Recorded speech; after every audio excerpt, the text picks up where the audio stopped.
সেটা ওনারা যে দামে আজকে বাজারে বিক্রি করছে সেখান থেকে প্রায় 20 টাকা কম 20 টাকা কমে আমাদেরকেই তেল দিয়েছেন। তো বাজারে মানে 20 টাকা বেশি দামে তেল দেওয়ার কোনো কারণ, আমি তো যৌক্তিক কোনো কারণ খুঁজে পাচ্ছি না।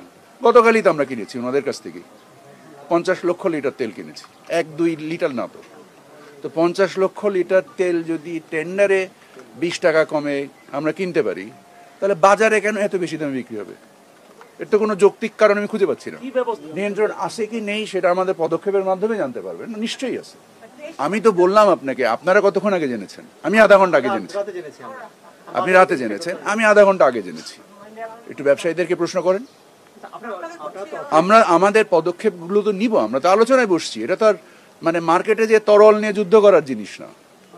আমাদের পদক্ষেপগুলো নেওয়ার জন্য আমাদের আলোচনার প্রয়োজন আছে। আপনি কি দেখেননি পদক্ষেপ আমাদের? বাজারে যে দাম বাড়িয়েছিল এবং যেটার সাথে আমরা একমত পোষণ করি নেই, দাম তো বাড়েনি, কেন নিব না? আমাদের আইনসঙ্গত আমাদের যে ব্যবস্থাগুলো আছে আমরা সবগুলোই নেব। দেখেন, আপনার এই ধরনের প্রশ্নের মানে দিজ আর অল মানে কি বলা যায়, মানে ধারণাপ্রসূত প্রশ্নের তো জবাব নাই কোনো। উত্তেজক এবং ধারণাপ্রসূত প্রশ্ন, মানে এই প্রশ্নের আমার তো আছে কি নাই সেটা আপনি আমাদের সক্ষমতার বিবেচনায় দেখবেন। আপনি তো দেখেছিলেন যে তারা বিজ্ঞপ্তি আকারেও দাম বাড়িয়েছিল, যেটাতে আমরা রাজি হই নাই। গত 2.5 মাস তো অলমোস্ট ওই দামেই, পূর্বের দামেই বেচা কিনা হয়েছে।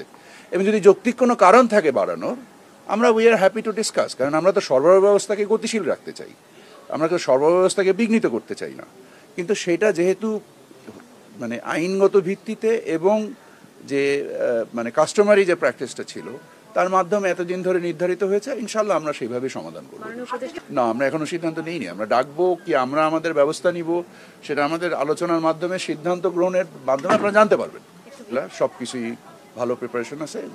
গতবারের ন্যায় আমরাও যেখানে যেখানে রাজস্বের ব্যাপারেও কর্মকাণ্ড করতে হবে, সরবরাহ ব্যবস্থার ব্যাপারে আমরা দেখেছি আমদানি পর্যায়ে যে ধরনের ঋণপত্র খোলা প্রয়োজন, যা গতবার খোলা হয়েছে তার থেকেও আমরা অধিক দেখতে পাচ্ছি। সরবরাহ ব্যবস্থায় কোনো বিঘ্ন থাকবে না। আপনারা দেখছেন যে চিনির দাম কমছে, আপনারা দেখছেন যে ইনশাল্লাহ ছোলার দাম কমবে, আপনারা দেখেছেন ডালের দাম কমেছে, আপনারা দেখেছেন যে মানে অন্য অন্য বেশ কিছু পণ্যের দাম কমেছে, ডিমের দামও কিছুটা কমেছে। তো আমরা আশা করছি যে